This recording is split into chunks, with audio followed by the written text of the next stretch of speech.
에베소서 2장 11절에서 22절 말씀을 제가 봉독하겠습니다. 신약성경 311페이지에 있습니다.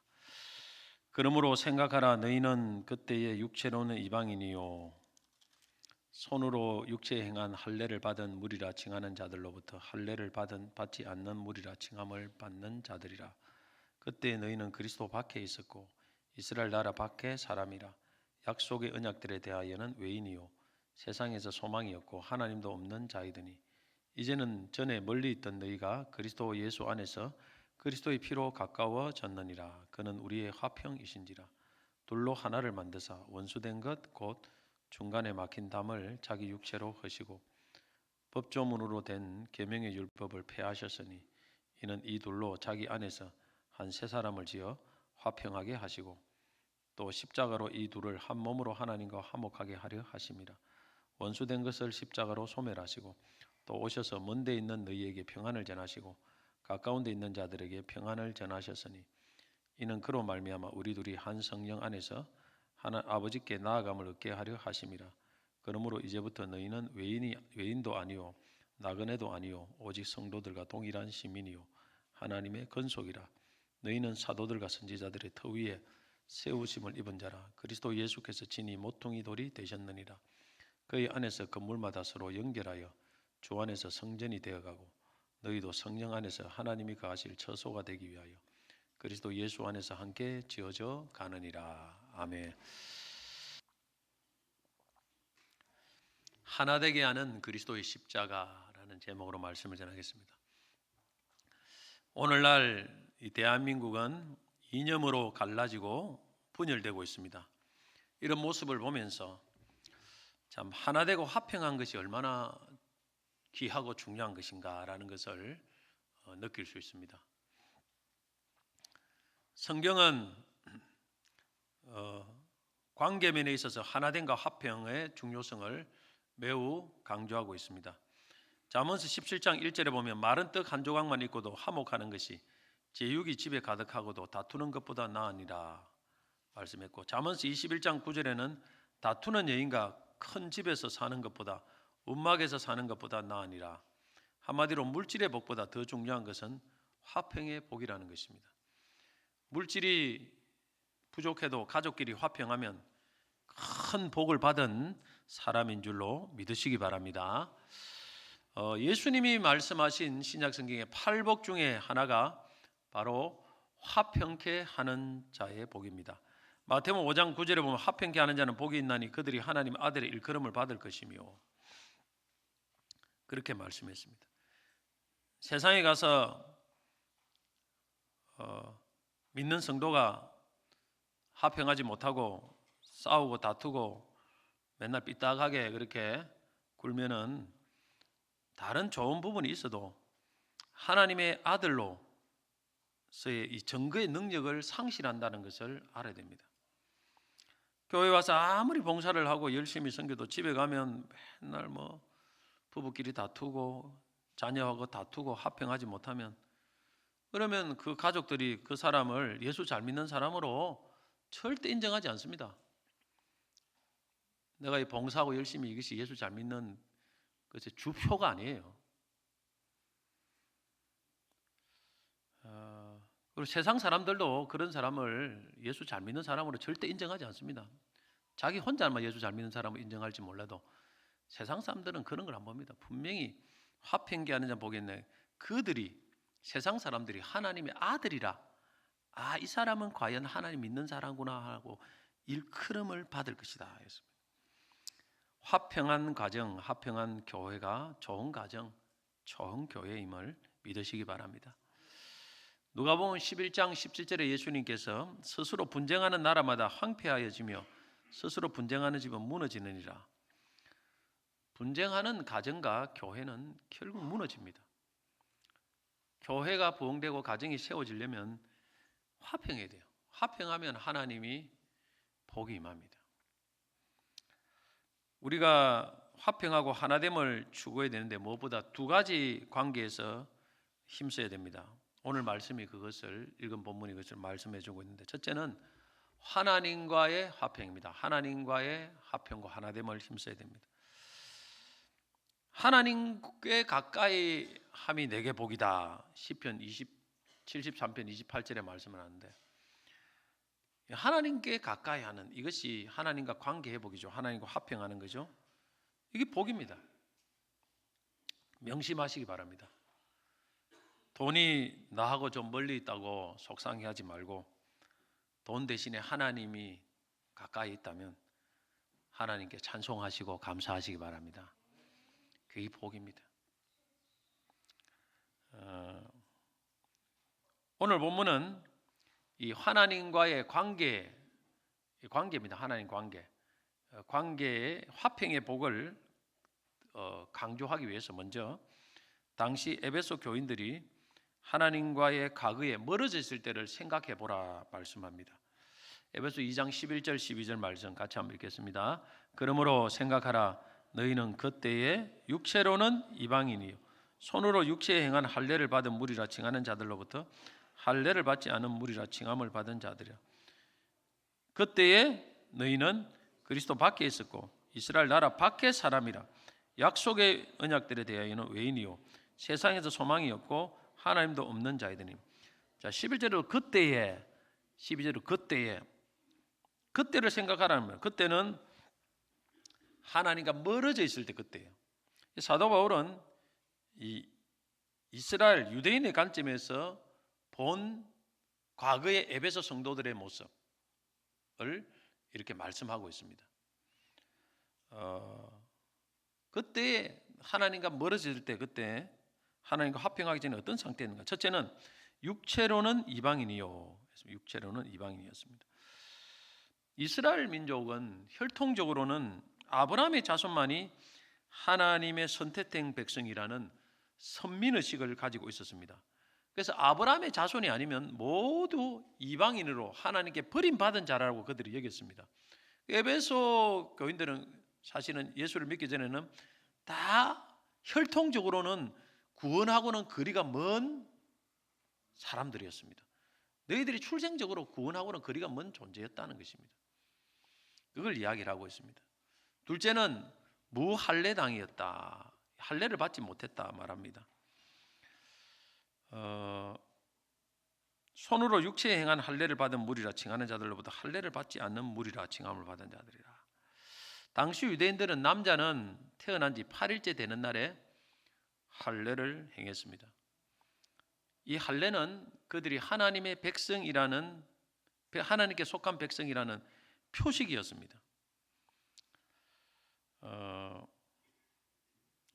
그러나 아브라함의 자손이 아닌 과거의 그 에베소 성도들 같은 경우는 할례를 받지 못한 무할례당으로 취급을 받았고, 이것은 영적으로 어떤 의미냐면 하나님의 백성의 징표, 곧 구원받은 자라는 징표를 갖지 못한 자는 뜻입니다.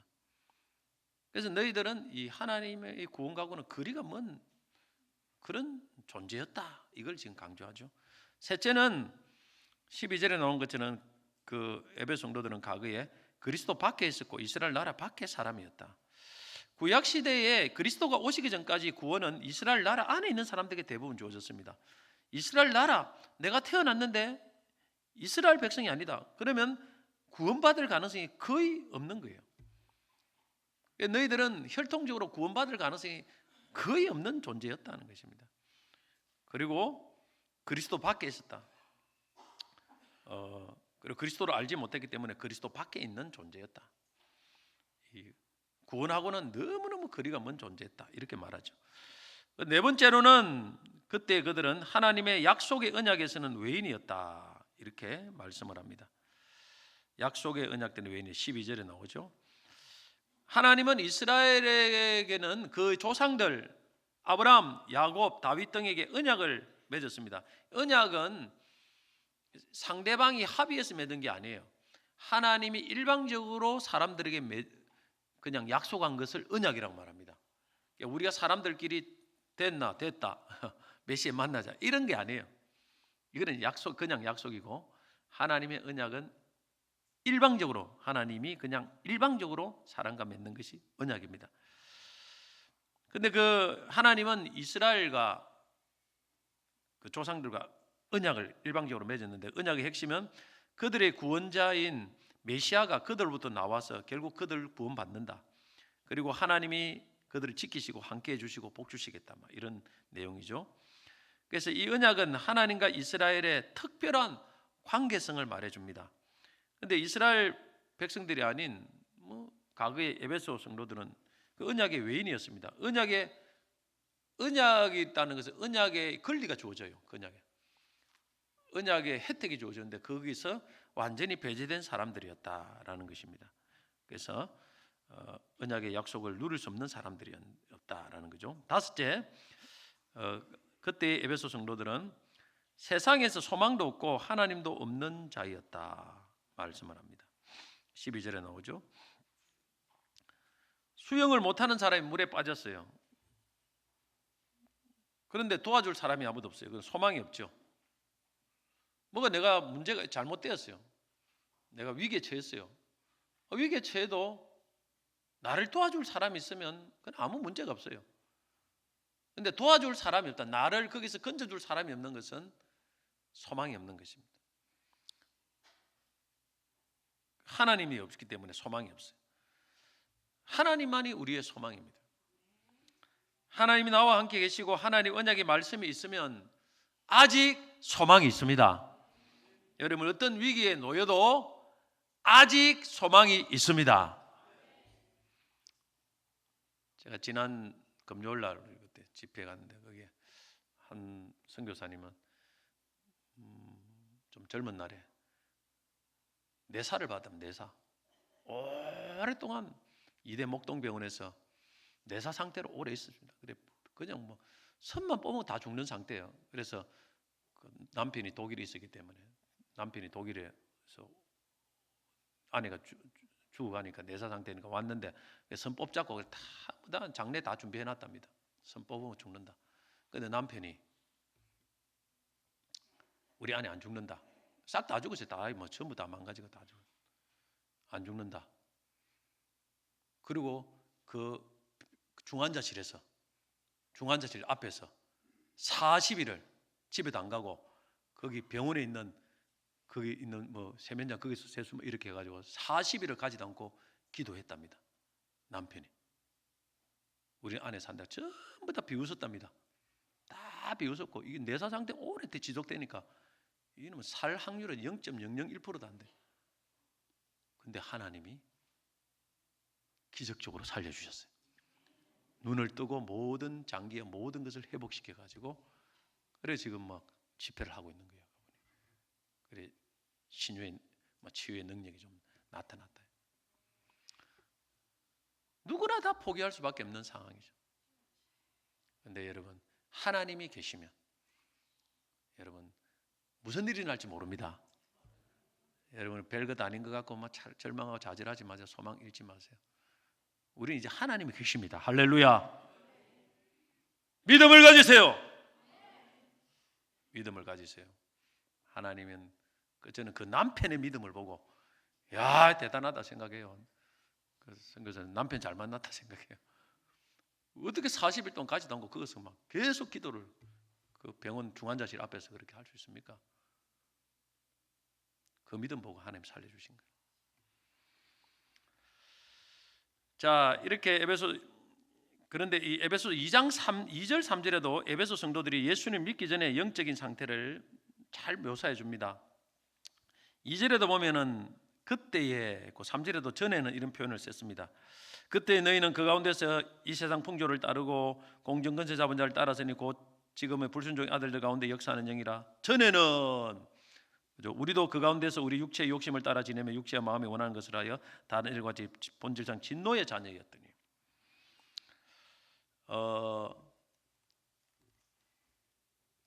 그런데 지금 또 오늘 본문에도 보면 그때에 자꾸 나오지 않습니까? 이게 뭐가 다릅니까? 에베소서 2장 2절 3절 앞에서는 뭐라고 했느냐면은 이 그때에 그들이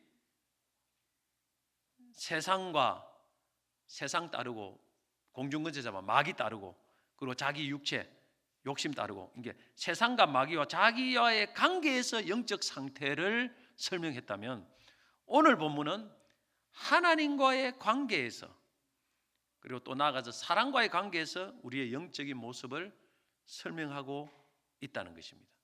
이게 좀 차이가 나요. 신앙생활은 저는 관계라고 생각합니다. 우리가 어떤 관계를 유지하느냐에 따라서 우리 신앙의 모습이 결정납니다. 관계를 멀리 해야 될 것은 멀리 해야 돼요. 가까이 될 걸 가까이 해야 되는데, 세상 멀리하고 자기 욕심 멀리하고 마귀 멀리하고 하나님 가까이 하고 성도 가까이 하고 화평하고 그러면 신앙이 좋은 거예요. 근데 이것을 거꾸로 합니다. 거꾸로 멀리 해야 될 것을 내 욕심 가까이 하고 마귀 가까이 하고 마귀와 나는 절친이다. 떨어져 뜰 수 없다. 세상과 나는 막 교회는 떠나도 세상은 내가 제일 좋아한다. 그리고 가까이 될 하나님은 멀어져요. 기도도 멀고 찬송도 멀고 교회도 멀고. 그러면 문제가 터지는 거예요. 결국에는 항상 영적으로 병들는 사람들은 이 관계 설정을 잘못합니다. 그런데 영적으로 충만한 사람들은 이 관계 설정을 잘해요. 늘 관계 설정. 하나님 관계를 먼저 우선순위하고. 오늘 여러분 하나님과 가까이 하시기 바랍니다. 하나님 가까이 해야 구원을 받습니다. 하나님 가까이 해야 기도 응답 받습니다. 하나님 가까이 해야 말씀 깨닫습니다. 하나님 가까이 해야 말씀 순종합니다. 말씀 순종해야 형통의 복이 옵니다. 사는 걸 엉망으로 살면서 하나님과 멀으면서 이거 주세요, 저거 주세요, 저거 주세요. 형통의 복이 오겠습니까? 살아보면 안 옵니다. 잘. 먼저 관계가 하나님과 관계를 잘 맺어야 돼요. 그래야 하나님이 뭐 달라고 해도 잘 주시지요. 그래 영이 살고 우리가 형통하는 길입니다. 그런데 그때에 하나님과 멀어져 있고 소망이 없던 에베소 성도들은 이제는 어떻게 됐냐면은 하나님과 가까워졌습니다. 하나님과 화평했습니다. 왜 이런 일이 일어났느냐? 13절에 답이 나옵니다. 같이 읽겠습니다. 이제는 전에 멀리 있던 너희가 그리스도 예수 안에서 그리스도의 피로 가까워진다. 무엇 때문에 하나님 가까워졌습니까? 예수의 피, 할렐루야. 예수의 십자가, 할렐루야. 이것만이 하나님께 가까이 우리를 가까이 하도록 만드는 유일한 도구입니다. 히브리서 9장 22절 피 흘리면서는 사함이 없느니라고 했습니다. 인간이 하나님과 멀어지도록 만드는 가장 큰 요소가 죄입니다. 죄예요. 죄 지으면 하나님과 다 멀어집니다. 기도도 안 되고 여러분 기도도 내가 하고 싶다 되는 게 아니에요. 하나님 은혜 주셔야 됩니다. 하나님 관계가 좋으면 저절로 되고 말씀도 저절로 깨달아지고. 지난 금요일 가운데도 뭐 산수 기도를 막 하는데 해보면 뭐 턱 어떤 사람 보면 성령 임하지 않아요. 100%는 자세히는 몰라도 제가 이 사람이 하나님과 관계가 좋은가 안 좋은가는 나는 어느 정도는 압니다. 하나님과 알주시는 게 있어요. 어떤 사람 기도해보면 이 하나님과 너무 멀어져 있어요. 안 돼. 뭐 이게 꽉 막혀 있어요. 틀림이 없어. 여러분 죄가 있으면 막힙니다. 막히면 이 영적으로 충만하지 못해요. 뭐 겉으로는 뭐 자기가 뭘 하든지 그 중요한 게 아니에요. 안 보이는 하나님 관계 이게 중요합니다. 할렐루야. 이걸 볼 수 있어야 돼요. 이걸 겉으로는 다 하죠. 근데 이 진짜 중요한 건 하나님과의 관계입니다. 이 문제를 풀기 위해서는 예수 피밖에 없어요. 예수 피를 딱 끝에 붙들어야 됩니다. 붙들고 찬송하고 하나님 앞에 회개하고 나가면 다시 하나님이 관계가 뚫어집니다. 할렐루야. 그러면서 회복이 되는 것입니다. 이 원리를 잘 아셔야 됩니다.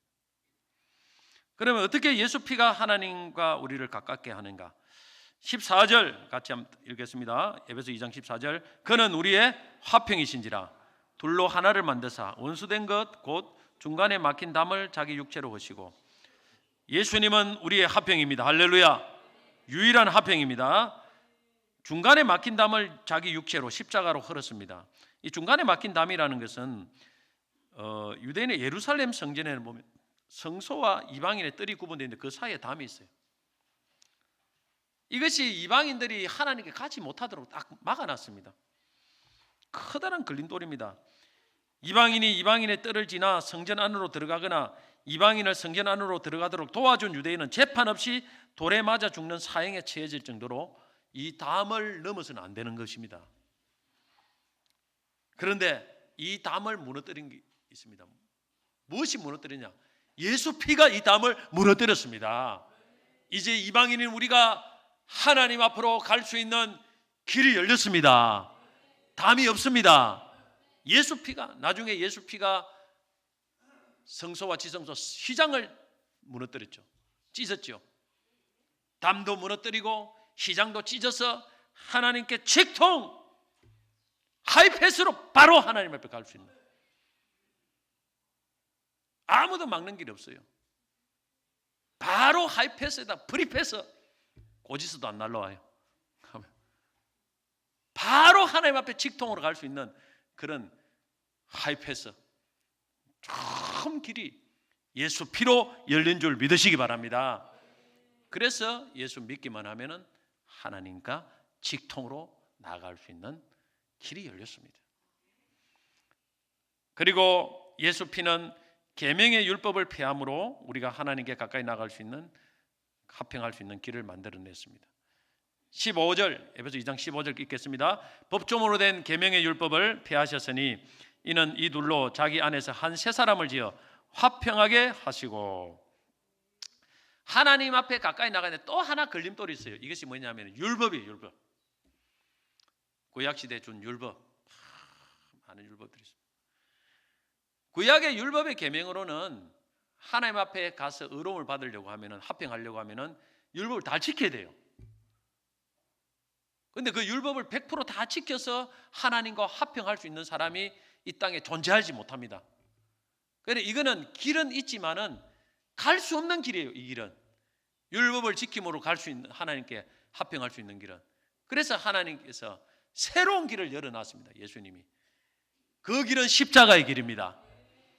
예수 피로 흘려서 이제는 율법을 지키는 것이 아니고 예수를 믿는 믿음으로만 가지면 하나님 앞에 가까이 나아갈 수 있는 더 좋은 길이 열렸습니다.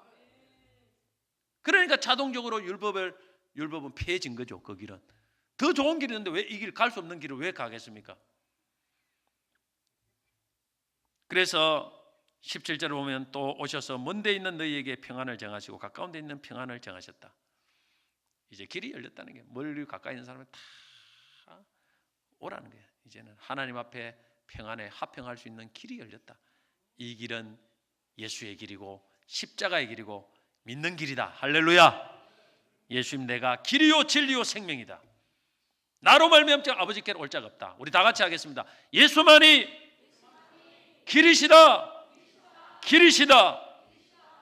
생명의 길, 축복의 길, 하나님께 가는 유일한 길이 되셨습니다. 이렇게 해서 하나님 밖에 소외됐던 이방인들이 예수를 믿고 구원받아 이제는 하나님의 시민이 되고 하나님의 가족이 되었습니다. 자, 에베소 2장 19절 읽겠습니다. 그러므로 이제부터 너희는 외인도 아니요 나그네도 아니요 오직 성도들과 동일한 시민이요 하나님의 건속이라. 그때는 그랬는데 이제는 예수 때문에, 예수 피로 인하여 이제는 너희들이 외인도 아니고 나그네도 아니고 성도들과 동일한 시민이다. 하나님 나라 시민, 그리고 하나님의 건속. 건속이란 말은 가족, 그 다음에 식구를 말합니다. 미국에 가면은 미국 시민권 따기 어렵습니다. 영주권 따기도 어려워요. 굉장히 어렵습니다. 미국 시민권을 왜 따려고 하면, 시민권을 따면 엄청 많은 특혜가 주어집니다. 진짜예요. 그래 한국 사람들 따보려고 머리 노력합니다. 이 특혜 때문에. 정말 미국은 자기 시민권 있는 사람들을 뭐 대학 가도 뭐 학교 가도 등록금도 많이 쌓아요. 시민들이, 시민권 가진 사람들이. 그냥 일반 가는 사람은 비쌉니다. 그래서 그거 따려고 하는 거예요. 미국 시민권도 이렇게 특혜가 많은데 하나님 나라의 시민은 얼마나 특혜가 많겠습니까? 어마어마합니다. 하나님이 어마어마한 특혜를 줍니다. 그리고 하나님의 가족이 됩니다. 식구니까 우리 하나님 아버지께서 얼마나 많은 것을 우리에게 주겠습니까? 오늘 여러분, 우리가 하나님 앞에 예수 십자가 길을 가지고 하나님 앞에 믿음으로 나가면 하나님은 우리 하나님 나라의 시민이 되고 하나님의 식구가 되고 하나님과 하나가 되고 합행하게 되고 하나님 것이 내 것이 되고 하나님 건세 내 건세, 하나님 능력 내 능력 되는 놀라운 역사가 일어난 줄 믿으시기 바랍니다. 그래서 하나님과 화평을 추구해야 돼요. 우리가 늘 가까이. 두 번째로는 우리가 추구해야 될 두 번째 관계는 사랑과의 화평입니다. 특별히 예수 믿는 성도들끼리도 하나 되고 화평돼야 됩니다. 이 사랑과의 관계 얼마나 중요한가 하면은 이것이 안 되면 하나님과의 화평도 관계도 깨지기 때문에 중요합니다. 사랑과의 관계가 하나님과의 관계를 좌우한다는 것을 꼭 명심하시기 바랍니다. 히브리서 12장 14절 보면 모든 사랑과 더불어 화평함과 거룩함을 따르라. 이것이 없이는 아무도 주를 보지 못하리라. 사랑과 화평이 깨지고 거룩을 따르지 않으면 주를 못 봅니다. 주를 못 보면 뭡니까? 영적으로 주를 못 본다는 거예요. 기도 안 됩니다. 말씀 못 깨닫습니다. 성령 충만 안 됩니다. 생각한 거 아니겠습니까? 마태복음 5장 23절 24절 보면 그러므로 예물을 제단에 드리려다가 거기서 내 형제에게 원망 들을 만한 일이 있는 것이 생각나거든 예물을 제단 앞에 두고 먼저 가서 형제와 화목하고 그 후에 와서 예물을 드리라. 사람들 관계 틀어지는데 봉투 헌금 많이 한다고 안 받는다는 거예요. 빨리 가서 화해하라. 네 딸하고 빨리 화평하라. 화해하고 남편하고 빨리 화해하고 그러고 나서 예물을 드리든가 예배를 드리든가 하라는 거예요. 그만큼 하나님은 사랑과의 화평에 의해서 하나님 관계가 결정난다는 것입니다. 마태복음 6장 15절 보면 예수님이 이런 말을 말씀했습니다. 너희가 사람의 잘못을 용서하지 아니하면 너희 아버지께서도 너희 잘못을 용서하지 아니하시리라. 우리가 사람과의 관계가 미워하고 막 관계가 끊어지면요, 하여튼 우리가 기도를 하든지 예배를 드리든지 헌신을 하든지 봉사를 하든지 하나도 하나님 앞에 연락 안 됩니다. 미안하지만 헛수고가 되는 게 헛수고가. 하나님이 하나도 인정 안 합니다. 꼭 명심하시기 바랍니다. 이것은 하나님이 우리에게 원하시는 것은 어떤 봉사와 헌신보다 더 사랑과 화평의 관계를 유지하는 것이 더 중요하다는 것을 보여줍니다. 성도끼리 또 화평해야 예수님을 세상에 또 잘 전가할 수 있습니다. 요한복음 17장 21절 예수님의 기도를 보면 아버지께서 내 안에 내가 아버지 안에 있는 것 같이 그들도 다 하나가 되어 우리 안에 있게 하사 세상으로 아버지께서 나를 보내신 것을 믿게 하옵소서. 하나가 예수님이 왜 하나가 되라느냐면은 하나가 돼야 세상 사람들이 너희가 하나님을 너희를 보고 그 하나된 모습을 보고 하나를 믿는다. 그래서 싸우는 교회는 전도 안 됩니다. 싸우는 구역 전도 안 됩니다. 새로운 영은 절대 오지 않아요. 좀 더 주의 일을 잘해보려고 하다가 그보다 더 중요한 화평을 관계를 깨는 일을 우리는 참 조심해야 될 줄 압니다. 하나님 무엇을 기뻐하는 걸 잘 분별해야 됩니다. 화평 가운데 주의 일을 해야 돼요. 그러나 사랑과의 화평이 죄와 불의에 침묵하고 타협하라는 의미는 결코 아닙니다. 화평함과 거룩함을 같이 쫓아야 돼요. 죄에 동조하면서 화평하는 것은 죄와 타협이기 때문에 그것은 범죄입니다. 그건 주님이 기뻐하는 화평은 아닙니다. 그러나 정말 중요한 진리 문제가 아니라면 우리가 가능하면 화평을 도모하면서 하나님의 일을 할 줄 아는 그런 영적인 분별력이 있어야 됩니다. 그러면 성도와의 화평은 어떻게 이룰 수 있을까? 자, 하나님과 우리와의 화평도 예수의 뭡니까? 십자가, 예수 피. 그런데 우리가 하나님과 우리와의 관계도 예수 피로 합평한다. 이걸 다 아는데 성도와 성도, 사랑과 사랑과의 화평도 결국에는 예수 피로 되진다는 사실을 모르는 사람들이 참 많습니다. 모든 합평에는 예수 피가 있어야 됩니다. 할렐루야. 14절 그는 우리의 합평이신다. 둘로 하나를 만드사. 둘로 하나. 예수님 합평인데 둘로 하나를 만드는데 둘은 뭡니까? 누굴 말합니까? 이방인과 유대인을 말합니다. 사실 유대인과 이방인은 도저히 하나 될 수 없는 물과 기름입니다. 유대인들은 이방인을 사람 취급하지 않습니다. 한 랍비의 유대인 랍비의 글에 보면 이런 글이 있습니다. 왜 하나님께서 이 땅에 이방인들을 존재케 하셨는가? 지옥의 땔감을 위해서도 준비했다. 아예 유대인들은 이방인들을 아예 사람 취급하지 않아요. 지옥의 땔감으로 쓰려고 하나님 그들을 만들었다는 거예요. 유대인들은 이방인을 개처럼 취급합니다. 그러다 보니까 이방인들도 유대인들을 엄청 미워해요. 고대 근동의 유대인들은 이스라엘은 공공의 적입니다. 지금도 보면 팔레스타인 지역 보세요. 이스라엘이 공공의 적처럼 미움의 대상이 되고 있지 않습니까? 유대인들이 그런 편협한 관점을 보니까 그 옆에 사람들도 결국 서로 미워하는 거야. 찢어 먹는 거예요. 어쩔 수 없어요. 이미 십자가 예수님이 지셨는데도 불구하고 여전히 반목과 구약에서 벗어나지 못합니다. 유대인은. 우리가 사랑관계에서 도저히 하나 될 수 없는 그런 사고방식과 생활 습관을 가진 분들이 있습니다. 부부지간에도 그런 사람이 있습니다. 말만 섞으면 싸움이 일어나니까 차라리 말하지 말자. 방도 각방 쓰자.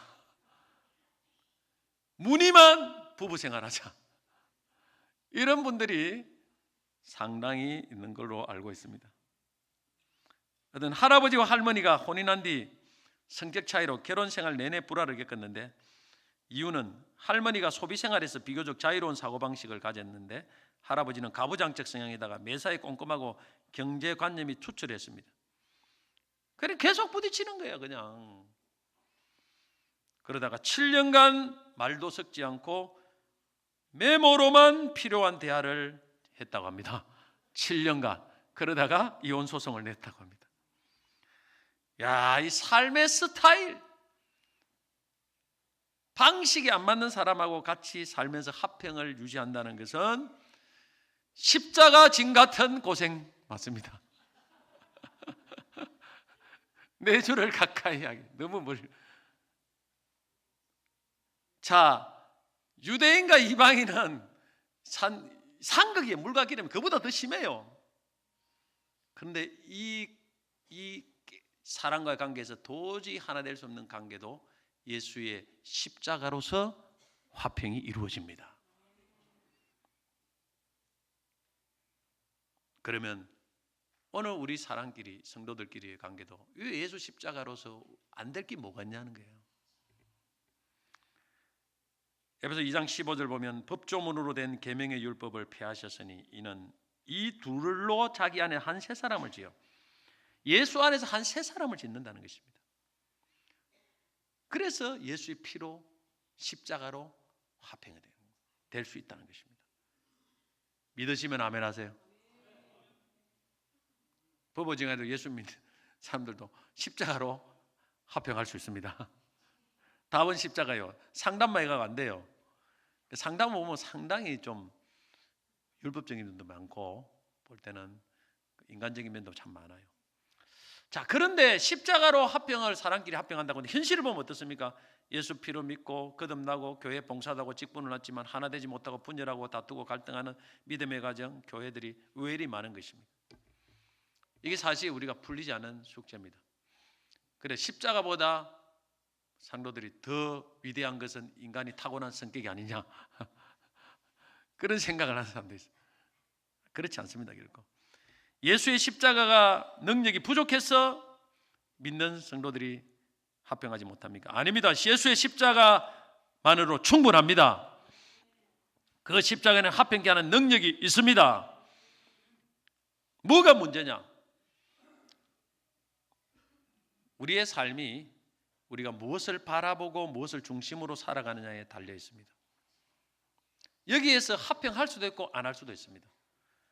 우리가 무엇을 바라보며 무엇을 중심으로 살아가야 진짜 사람끼리 화평할 수 있는가? 오늘 본문 20절에서 22절이 잘 보여줍니다. 같이 읽어보겠습니다. 너희도 사도들과 선지자들의 터 위에 세우심을 입은 자라. 그리스도 예수께서 친히 모퉁이 돌이 되셨느니라. 그의 안에서 건물마다 서로 연결하여 주 안에서 성전이 되어가고 너희도 성령 안에서 하나님이 거하실 처소가 되기 위하여 그리스도 예수 안에서 함께 지어져 가느니라. 자, 이 말씀은 유대인 이방인 불문 모든 예수 믿는 성도들을 교회 성전이라는 하나의 건물로 지어져 가고 있는 것을 보여줍니다. 이 말씀이 그걸 보죠. 이렇게 지어져 가야 된다는 거예요. 가고 있다는 것입니다. 어떤 건물을 지으려면 모래, 시멘트, 물, 목재, 철근 등 다양한 재료들이 다 하나 연결되고 섞여야 됩니다. 교회도 우리 성도들이 다 달라요. 모래 같은 성도, 시멘트 같은 성도 다 다릅니다. 이런 성도들이 하나로 되어야 하나 좋은 합평하면서 좋은 건물이 지어집니다. 따로 놀면 부실 시공이에요. 하나로 연결돼야 돼요. 그럼 어떻게 하나로 잘 합평해서 연결시켜준다? 이 세 가지를 중심으로 해야 됩니다. 바라보고 중심으로 살아야 돼요. 첫째는 사도들과 선지자들의 터 위에 세워져야 됩니다. 20절에 보면 너희는 사도들과 선지자들의 터 위에 세우심을 입은 자다. 자, 건물은 터 위에, 견고한 터 위에 세워집니다. 모든 기둥, 한 기둥도 그 밑에 기초 터 위에 세워지지 않으면 안 돼요. 하나만 안 세워지면 그 기둥이 무너지면 다 무너져요. 사도들과 선지자들의 터 위에 우리가 다 세워져야 되는데, 이 사도들과 선지자들의 터라는 것은 뭡니까? 사도들과 선지자들이 전한 하나님의 말씀 위에 곧 성경입니다. 지금 성경인데 성경 위에 우리가 신앙생활을 해야 된다는 말입니다. 그래야 하나가 되어서 든든한 건물이 된다는 것입니다. 성도들이 하나가 되지 못하는 이유는 말씀이 중심이 아니에요. 늘 세상이 갖고 있는 이 기준을 갖고 교회에 들어와요. 가정에도 마찬가지고 교회도 마찬가지입니다. 세상에는 보면요, 다 지금 대통령 선거는 다 내가 최고라고 생각하면 내가 최고, 내가 대통령 감이다, 국회의원도 내가 최고다, 다른 사람 깎아내려야 돼. 그래야 이 세상에서는 승리합니다. 이 세상 방식이에요. 그리고 높아지면 부리고 다른 사람 승진 받으려고 합니다. 세상에는 부자, 힘 있는 사람들이 인정받고 대접받습니다. 그러나 하나님 나라에서는, 하나님 말씀에서는 정반대입니다. 낮아지고 종이 되려고 승기로 하는 사람을 하나님이 높여줍니다. 자, 우리가 교회 안에도 다 승기려고 해보세요. 종이 되려고 하면 하나 되지 못할 이유가 하나도 없어요. 근데 세상 가치관을 갖고 하면은 항상 세상에 힘 있는 사람을 높이고 없는 사람 내리고 이러니까 하나가 안 되는 거예요. 그냥 분리가 오는 거예요. 세상 방식으로 살아가니까. 저는 사람이 사람들에게 인정받고 칭찬받으려고 그 마음 없으면 공동체는 진짜 하나가 될 수 있다 생각합니다. 자꾸 명예심이 있고 뭔가 사람에게 인정받고 싶고 하고 이런 마음이 우리 안에, 제 안에도 있고 다 있으니까 이런 것들이 결국에는 우리가 하나를 깨트리는 거예요. 하나를 깨트리고 갈등 요소를 만드는 거예요. 말씀 중심의 사고를, 말씀 중심의 여러분 신앙생활을 하면 하나가 됩니다. 할렐루야. 그 다음에 두 번째는 예수님이 모퉁이 돌이 되어야 됩니다. 그래야 하나가 됩니다. 20절에 보면 그리스도 예수께서 친히 모퉁이 돌이 되셨느니라. 모퉁이 돌은 뭘 말합니까? 건물의 기초인 두 개의 인접한 벽을 견고하게 받쳐주고 함께 묶어주는 커다란 돌, 곧 추춧돌을 의미합니다. 이 돌은 건물의 전 구조물을 지탱해주며 두 개의 벽이 만나는 모서리에 놓이므로 다른 돌들은 이 모퉁이 돌에 붙어 연결되어야 됩니다. 모퉁이 돌이 없이는 건물이 존재하지 않고 건물이 하나가 될 수 없어요. 여러분, 모퉁이 돌은 그리스도입니다. 예수의 십자가입니다. 예수가 중심이 되어야 됩니다. 예수가 다 성도들이 예수께 붙어야 됩니다. 예수 중심으로 생각하고 십자가 정신으로 살아가면은 교회는 단단해집니다. 하나가 될 수 있다, 합평할 수 있다는 것입니다. 우리가 무엇을 하든지 예수의 십자가를 바라보면 그 예수의 십자가는 뭡니까? 정신이 뭡니까? 겸손, 사랑, 용서 아닙니까? 그러면 하나가 되는 거예요. 이 십자가 정신이 없으면 세상 정신으로 하니까, 그럼 교회 안에도 보면 다 잘하는 사람이 있고 못하는 사람이 있고 다 성격이 좀 좋은 사람이 있고 못 좋은 사람도 있고 다 틀려요. 많은 이 십자가는 이걸 다 그냥 허물어 버리는 것인데, 이 십자가 정신이 없으면 잘한 사람은 칭찬, 못한 사람은 자꾸 욕을 해야 되고 비판해야 되고 이러면 자꾸 이게 깨져요, 모든 것이. 그러면서 교회는 무너지기 시작하는 거예요. 사실은 십자가 없으면 결국 율법만 있습니다. 율법은 잘한 사람은 되지만 못한 사람은 정죄, 비판 막 다 이런 거예요. 벌 주고. 이 율법 아닙니까? 율법 정신. 그러면 절대 하나가 될 수 없습니다. 한 남자가 헌신적인 아내의 사랑을 받으면서 행복한 나날들을 보내고 있었습니다. 그러나 이 남자가 고향을 떠나 있게 되면서 하나님께 범죄했습니다. 아마 외도를 했지 않느냐 생각됩니다. 이를 모르는 아내의 신뢰가 그를 몹시 고통스럽게 만들어 그는 불행에 빠지고 말았습니다. 그래서 그는 자신의 죄를 아내에게 고백하기로 결심했습니다. 아내가 당장 떠나버려요 라고 말할 것이라고 생각하면서 아내에게 자신의 죄를 고백하니 자신의 죄가 아내를 얼마나 괴롭게 하는 것인지를 알 수 있었습니다. 그러나 예상했던 비난은 쏟아지지 않았습니다. 대신에 아내는 나는 당신을 여전히 사랑해요. 당신을 떠나지 않을 거예요. 그렇게 말을 하는 거예요. 그때 그 남자는 고통스러워하는 아내의 사랑 속에서 십자가의 진정한 의미를 발견했습니다. 그는 아내의 사랑으로부터 십자가로 나가게 되었습니다. 그 시간부터 나는 구원받은 자였습니다 라고 고백을 했습니다. 이 사건으로 그는 진정한 십자가를 알게 되고 구원을 받는 그런 사람이 되었다는 거예요. 그 아내가 그의 모든 죄를 용서할 때 거기에서 그리스도의 사랑을 알게 되고 구원의 역사가 그에게 임한 거예요. 이게 바로 교회를 하나 되게 합니다. 십자가, 예수의 십자가. 셋째는 성령 안에서 함께 지어져야 하나가 됩니다. 22절에 보면 너희도 성령 안에서 하나님이 가질 처소가 되기 위하여 그리스도 예수 안에서 함께 지어져 가느니라. 18절에 보면 이는 그로 말미암아 우리들이 한 성령 안에서 아버지께로 나아감을 얻게 하려 하심이라. 성령이 하나 되게 합니다. 여러분, 우리의 힘으로 안 됩니다. 우리 의지로 안 됩니다. 우리 인간의 의지 이성으로 하면요 항상 내하고 잘 맞는 사람은 하나 되고 안 맞는 사람은 하나가 안 돼요.